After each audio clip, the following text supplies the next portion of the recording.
Part 3 में जो narrator होते हैं वो ये हमको बताते हैं कि जो वर्ल्ड है वो फुल ऑफ नॉनसेंसिकल हैपनिंग्स से भरा हुआ है।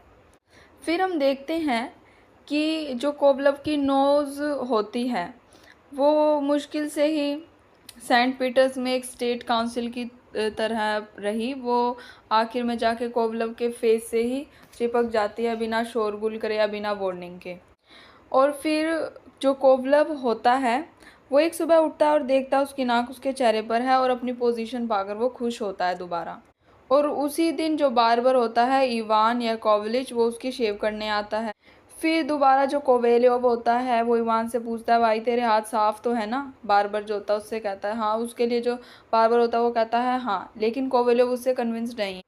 फिर जो इवान होता है वो कोवेलियोव की जब शेव कर रहा होता है सरप्राइज़ होता है और वो देखता है कि खुद ही जो नोज़ है वो उसके ऊपर आकर लग गई। तो जो कोवेलियोव होता है वो इवान को पहले ही मतलब मना कर देता है। जैसे सारे बार्बर जब शेव करते हैं तो नाक को तो ऊपर नीचे करते ही हैं शेव करने के लिए।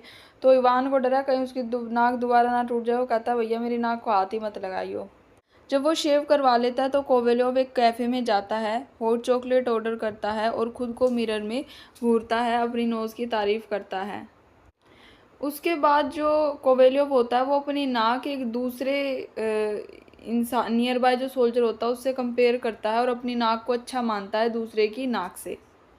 और फिर दोबारा से सबसे सोशलाइज़ कर कर अपने सेवरल फ्रेंड्स के साथ उसको सेटिस्फेक्शन हो जाता है कि नोज़ परमानेंटली उसकी नाक पर अपनी प्लेस पर वापस आ गई और सब कुछ ठीक हो गया है। फिर वो उसके बाद पोर्चिना और उसकी डॉटर से भी मिलता है। हालांकि उनके बीच में जो भी बातचीत रही, फ्रिक्शन रहा उसके बावजूद भी, लेकिन कोवेलियोव की कोई भी इच्छा नहीं है उसकी डॉटर से शादी करने की। और इसके बाद भी वो मेंटेन करता है अपनी रेपुटेशन को, अपने प्रोफेशनल रेपुटेशन जो भी उसकी होती है, और वुमेंस को चेज़ करता है, अपने लिए रिबन्स खरीदता है, मेडल्स खरीदता है। हालांकि वो कोई नाइट नहीं है और मिलिट्री मैन नहीं है। फिर जो नरेटर होता है स्टोरी को एंड करता है कुछ स्ट्रेंज इवेंट्स जो होते हैं उनका वर्णन करके। तो यहाँ पर कहानी में जो भी बातें और घटनाएं बताई गई है वे इतनी अजीब या अकल्पनीय है कि उन पर यकीन करना मुश्किल है। भले ही कहानी की मुख्य बात शायद ठीक हो सकती है, यानी कि जो छोटे छोटे विवरण होते हैं, विशिष्ट बातें या छोटे छोटे विवरण जो होते हैं इतने अविश्वसनीय या असंभव लगते हैं कि उन पर विश्वास करना बहुत मुश्किल है। तो जो नरेटर है को ये समझ नहीं आ रहा कि एक नाक कैसे गायब हो सकती है और फिर एक बड़े अधिकारी के रूप में कैसे प्रकट हो सकती है।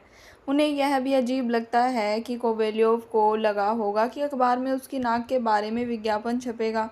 कथाकार को यह भी समझ नहीं आता कि नाक रोटी में कैसे आ गई। वे इन सब बातों से बहुत उलझन में हैं और सोच रहे हैं कि कोई ऐसी अजीब कहानी क्यों लिखेगा।